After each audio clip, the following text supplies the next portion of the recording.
Hey, Cleaning Nation. This episode is taken from some coaching calls that Mike did with our clients that we thought would bring tons of value to you. We hope you enjoy. And now on to the show. Adana Ruthie, what's shaking? Hey. Oh, and by the way, Jackson was bragging about you guys in our internal Slack channel about the butt kicking you have been doing. So just so you know, I see what's going on. You want to read that? What's that? You want to read that? You're celebrating? No, I don't. Well, I mean, I do, but I'm not gonna. I want to hear you guys say it. So yeah, our two best cleaners just quit. So we're happy about that. Super happy. Why is that? Because it's us. Hey! About time. Oh, that makes me so happy, man. Oh, I have hugs for you guys at the event. I am so for those of you guys that are new, it has been a gosh darn minute for Adana Ruthie. That's it. And just like I was yelling at poor little Sasha, this is where what your growth has been. You guys have been kind of doing this and fighting hard and struggling. You guys are out of cleaning. It's going to hockey stick, kids. Like this is just going to change everything. You gave me goosebumps. I'm so proud of you guys. That is best. Man, I feel like my kid just graduated college. I'm like, we're there. We made it. So proud of you guys. You're making it happen. It's all because of you guys. So yeah, I'm making it happen the same way Sasha got lucky. You're supporting the work that you guys are doing. You guys are doing everything. We're just giving you the support that you deserve. All right. Love that, guys. So proud of you. Question. We're revamping our marketing strategy. Fine. I feel like we don't have our perfect prospect pain dialed down. Ooh, can we? Yeah, we can role play. So we can role play it, but the role play for that is good because if you don't know your perfect prospects, you're just going to be guessing in the role play. Or if I'm the perfect prospect, I'll be guessing. So I'm happy to role play it with you, but that's more of like I want to get pain from our people, and I don't know how. That's what you're looking for. Role play is appropriate. If you're like, okay, I want to role play to get their pain, I'm like, then just do it with them. Like I can give you my fake pain. So what's the goal of the role play? I guess is the question. Well, I'm just trying to find the best way to get the pain out of them because it seems like I'm doing walkthroughs and I'm not trying to get pain from my perfect prospect from a walkthrough, of course. Wait, no, of course, that's all the walkthrough is. Maybe right, but not everyone is a perfect prospect. So why are you on the non-perfect prospects? Like what makes those should be eliminated on the initial setup call? You wouldn't set that. Well, I wouldn't know if that's a perfect prospect. Isn't a perfect prospect my niche, the exact kind of people that I'm working with, like because I've been doing a lot of like older people and like so let's clarify verbiage. Mm-hmm. Green is your niche. This is who we spend time marketing to. This is who we make decisions around our marketing to please and to attract and to repel people that aren't like those. That's green. Yellow is I will take their money and I know I can help solve their problem, but I'm going to spend zero time trying to attract them. They have to completely come on their own. I'm not going to change my marketing to appease them. I don't care. Red is either I refuse to help them because I don't like them, or I'm not able or willing to solve their problem. So it doesn't matter what happens. I'm not going to take them. So when you say perfect prospect, it is okay to, let's use green, red, and yellow. It is okay to go on appointments for green and yellow, not red. We're just going to make sure all of our marketing speaks to green only. Is that right? Right. Okay. So I'm talking about my greens. You're not on your greens, you're on your yellow. Okay, that's fine. That's fine. Because the beautiful thing about sales, so marketing, you need to know who your perfect prospect is, because I don't have any, like the best sale is a Dawn. If you're a dude who just got out of cleaning and married to a wife way prettier than you are, and you're like, oh crap, that's me. So I can say, you know what I'm saying? Because I know you, I can just crystallize. But on marketing, I can't say that. I need to generalize your pain to a lot of people like you and see what I'm saying? So you don't need your perfect prospects pain, and you can get it in a sales conversation. So if you're there and they're like, they have a pain that you're willing to solve and they have money to solve it, that's a fine enough prospect to go on a bid on, and you should absolutely be able to get their pain. So the goal getting the pain is to create the marketing. But if it's a yellow prospect, I'm not going to create marketing for them anyway. So I'm just trying to get the pain for that particular sale, not to create marketing. Does that help clarify? I see. Yeah. So I guess I'm having a hard time bringing pain out of my any prospect, really. Okay. That's a skill set. So that is why we would role play it, so you can get that skill set, not, especially if we're going to role play a non-perfect prospect, You're not going to use this for your marketing. You're just going to use this so when you are on that sales call, you can still help them. Okay. So here's what we're going to do. We're going to role play it now. This is recorded. So don't try and get better at selling right now. Just be your perfect prospect the best way you can and show up the way he would show up, and then learn how to get better when you listen to the recording. So right now, role play. Ruthie can learn, but you're going to learn from the recording. Right now, you're just going to be present in the role play. Cool. Okay. And am I the prospect? Be whatever prospect you have the most trouble getting pain from. Okay. Okay. Okay. Yeah, that'll be fine. All right. You want to role play the setting of the call or when I'm physically on site? Walkthrough. Okay. So as you guys know, the first thing we do on the walkthrough is reset the ground rules. So I'm assuming, I'm going to assume when we talk, Adon, we've set the ground rules on the first call. You agreed to them. That's why I'm there. So the assumption is you've already agreed to these ground rules on the phone. Cool. Cool. All right. So, hey, Don, Mike, thanks for inviting me out, brother. It's been a minute since we talked. Just want to make sure we're still on the same page. You got 20 minutes uninterrupted, correct? Yeah, Mike. Cool. I suck at selling, so I'm going to record the call and see if I can suck less. That said, if for whatever reason I get to the point where I'm just like, I don't think we're the best in the world to help this guy, can I just be wildly honest and tell you? Sure. Cool. And the same thing, if you don't like my price, my hair, my face, for any reason, you just don't think I can help, we just tell me and we'll, part friends. Yeah, I can let you know. Mm-hmm. Cool. And, at the end, I'm like, oh my gosh, I know we're the best in the world to solve. I'm clear on your problem. I know I can help. You're clear on the problem. I can help. What is it you want to see happen again? I would like you guys to send a team out and help me with my my cleaning. Cool. So let's talk about that. What made you invite me out today? What's not working? Well, I used to have a cleaner about a year ago, and we just kind of stopped because we travel and it's hard for us to keep a cleaner. We travel during the winter, so we're only here during the summer. So I guess it's just been hard to find someone. But now I'm ready. I don't want to keep cleaning, so I'm ready for someone to help me. So what changed? Why are you ready now and you weren't before? I don't know. It's just tiring. I don't know. I just don't want to do it. I mean, physically tiring, emotionally tiring. Tell me about that. Yeah, physically tiring. Mm-hmm. Okay. How long have you been getting worn out by this? How long have I what? How long have you been getting physically tired doing your own cleaning? I'm about 70 years old, and it's just I've been clean. I mean, we've been living in this house for 5 years, so I don't know. It's just I don't want to do it. I'm so sorry. Tired. Is it more that like when you were younger, you just didn't picture yourself having to clean? Is it more you just feel bad that you physically can't keep up with it? Like, is it how it makes you feel? Like, tell me, help me understand. Yeah. I didn't see myself doing this all the time, but since we travel, it's just been hard to keep someone on the schedule. Sure. So I get the keeping someone on the schedule, but I just want to make sure we're clear on why you need a cleaner at all. Is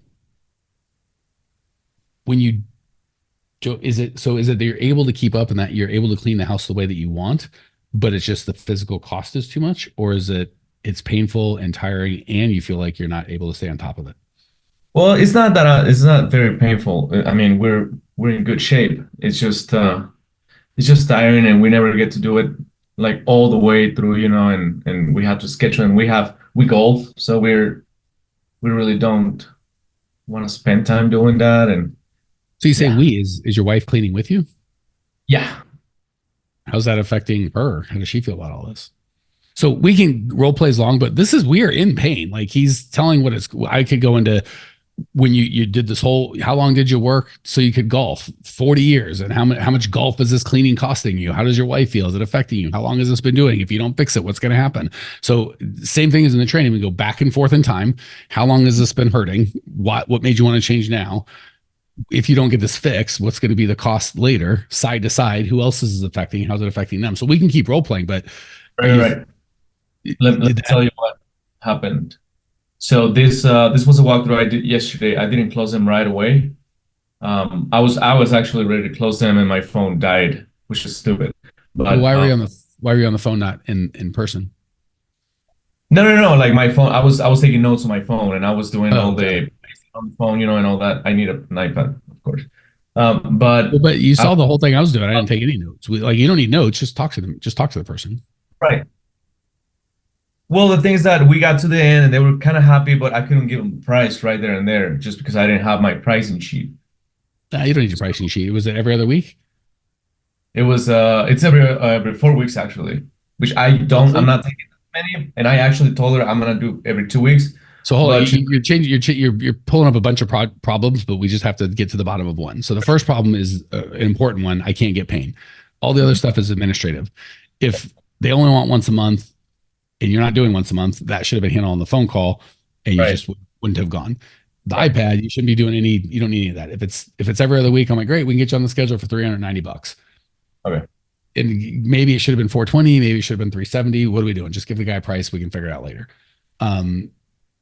The pain getting is the big thing. And that guy was in pain. The real pain conversation might take 15 or 20 minutes. I don't want to bore everyone with that, but we were right in it. Like, if I did that with you for another 5-10 minutes and I summarized your pain, got you great. So what I hear you saying is your wife's and you were fighting, you're missing on golf that's your whole reason you're here.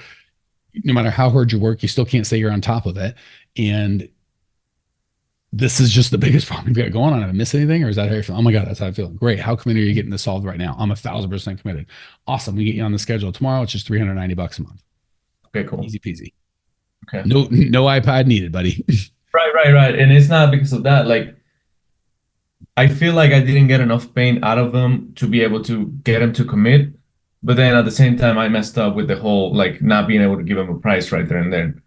So, the reason why I brought up pain is because I feel like I haven't been able to brought up a bunch of pain from my previous prospect, her, and a bunch of other prospects. So I don't know if I'm asking the right questions, but I'm gonna look at this. I'm gonna look at the recording and do exactly what you did. Do that, and also, just like I said, Caitlin, how many bids did you go on in April, and how many new customers did you get? New recurring customers. Numbers here. Because again, we don't want to try and solve a problem that doesn't exist. If you're crushing it, just keep doing that. I went on 13 bids for April for recurring, and I got 7 of them. 7 out of 13. Yeah, it's 54%. That's a little low. Like, would have loved to see you get 9. Not a big deal. So yeah, I wouldn't say it's a problem, but if you only got 13 bids, we want to, if you're getting 60 bids, you can be at 50%. It's fine. When you only get 13, you want to be you can be at 54%. I'd love to see it 65. So when we say you could get a little better, 1 or 2 extra jobs out of this full 13 you'd have been crushing it. Okay. So I'd try and get a little better, but don't feel like this is, a dumpster fire. Okay. Cool. Mike Campion here. Do you ever listen to the podcast and go, this is great information, I just wish I could actually get it implemented, and I wish I could get some help? Well, we do that. If you would like either myself or my team's help actually coming up with a plan that's specialized to you and your business, because with these podcasts, obviously we have to be very general and we can only go 20 minutes at a time. If you'd like to jump on a call with myself or my team, go to growmycleaningcompany.com/talk. We'll jump on a call. There's no charge, and we'll help you get some absolute clarity around exactly what to do next and how to do it. The reason we don't charge for these calls is the plan that we come up with, people want help implementing that. If that's the case, we're happy to talk about it. And if it's not, that's okay too. We're happy to just help you come up with a plan. So if you want to translate the information you're learning here into an actual plan that can change your life, give us a ring, growmycleaningcompany.com/talk. Love to either myself or have one of our coaches walk you through and actually personalize the content you get here to where you're at with your business. Talk soon. Question. We have a client 6+ years that our contact with went out for extended leave back end of June or July.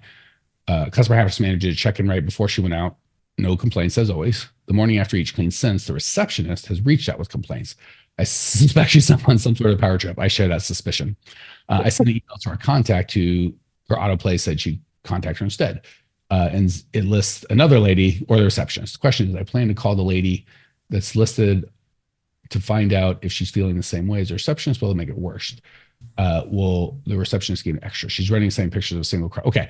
So really good question. Let me restate what I heard you say, so everyone can make sure we're all on the same page. And then you can go, yes, that's the question I'd like you to answer. What I'm hearing her say is, we've got a contact who loves us. They're on an extended absence. The person in charge now is kind of a pain in the ass. I'd like to go above and around that contact, but that just might piss them off. Thoughts? Am I hearing you right? Yes. Okay. So I am a big fan, internally and externally, of not saying anything negative about anyone without that person there. So if I've got a problem with Capri, I have no problem saying it with Capri in the room. I'm never going to go to Vernetta and talk negatively about Capri, right? But if Vernetta's got a problem with Capri and I go, hey, let's get Capri in on this conversation, and Vernetta's like, yeah, we probably should, then I know it's probably a Capri problem. When Vernetta's like, oh, no, never mind. I'm like, oh, okay, it's probably a Vernetta problem. So how that relates to this, if you try and go around without that woman, you know, there's the thing of gossip, right? I'd like the woman there to defend her position.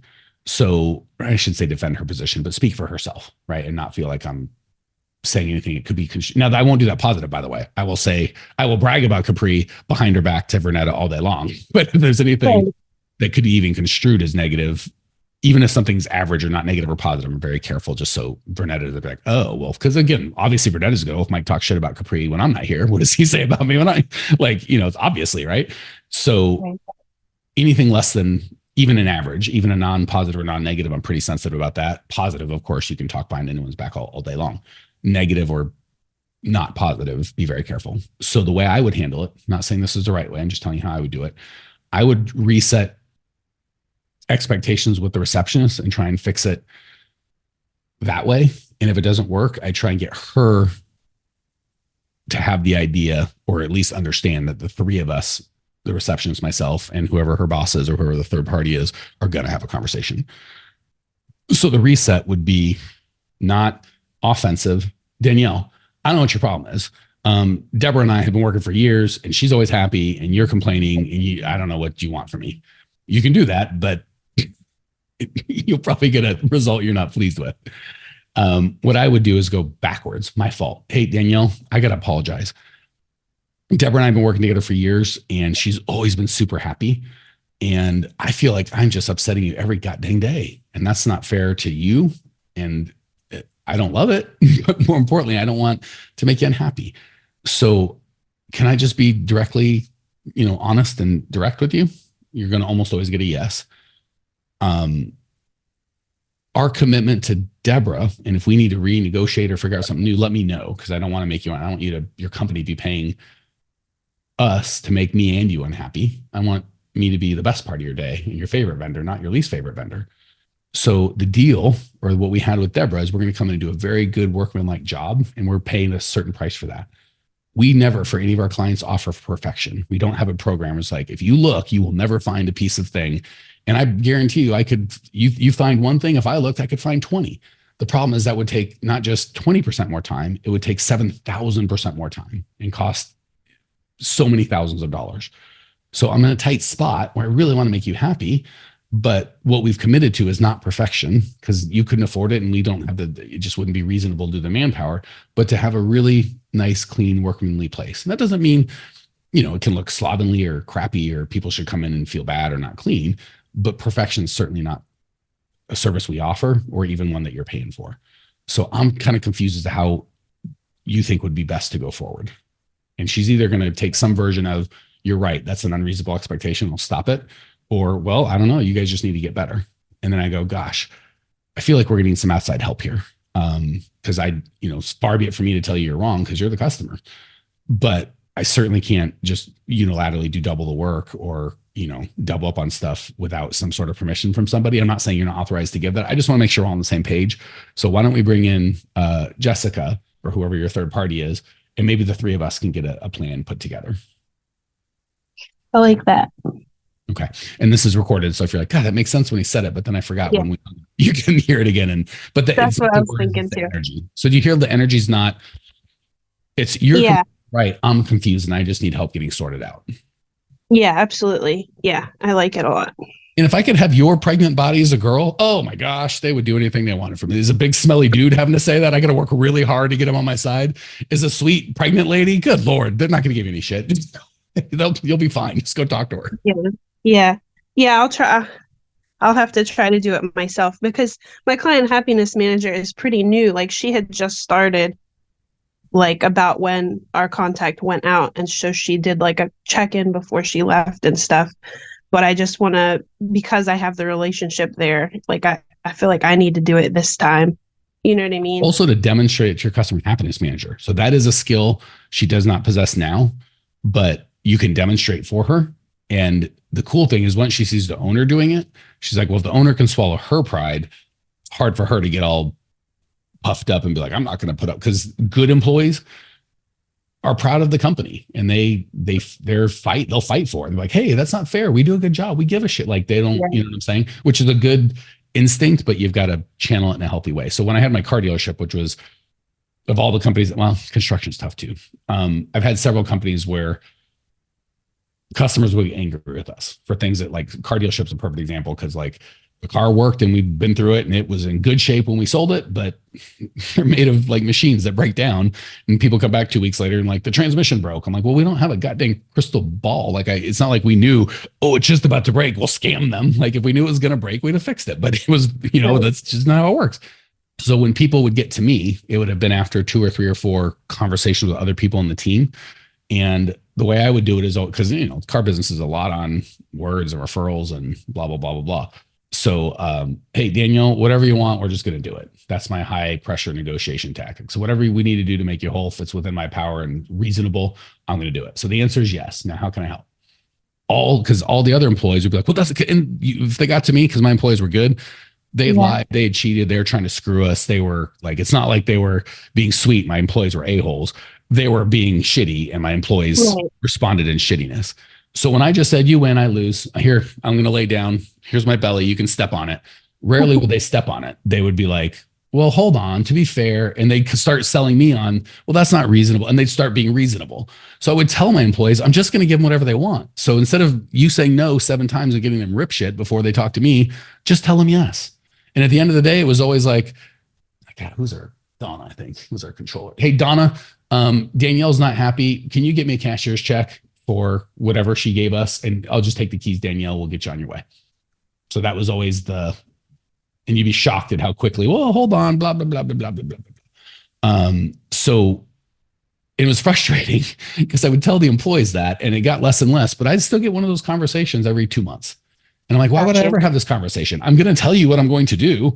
And I wouldn't have the employees in because it would raise the temperature. Like if Claire and John had been fighting and John's on my team and John's in the room, Claire's going to be up here. So I wouldn't have John in the room because it would screw things up. But I wanted to, so I could go, John, look, you don't have to freaking fight with her. With your customer happiness manager, you can have her in the room because I don't have any bad blood, and you can demonstrate for them. And then next time you have this kind of a conversation, you both go, but she does it and you watch her. Okay. Cool. You feel like you got the tools you need? Yeah, I think so. Thank you very much. My pleasure. Hey, Cleaning Nation, if you dug the content you just got, we don't do any ads and I don't sell anything on this podcast, but if you would just subscribe, rate, and review, it would be huge and I'd be so appreciative. Not only is it going to help me, but you'll help other owners of cleaning companies across the world work less, make more, and get profitable. So if you appreciate the value we give, again, subscribe, rate, and review. It would mean the world to me. I'd really appreciate it. And we sure appreciate your time and attention.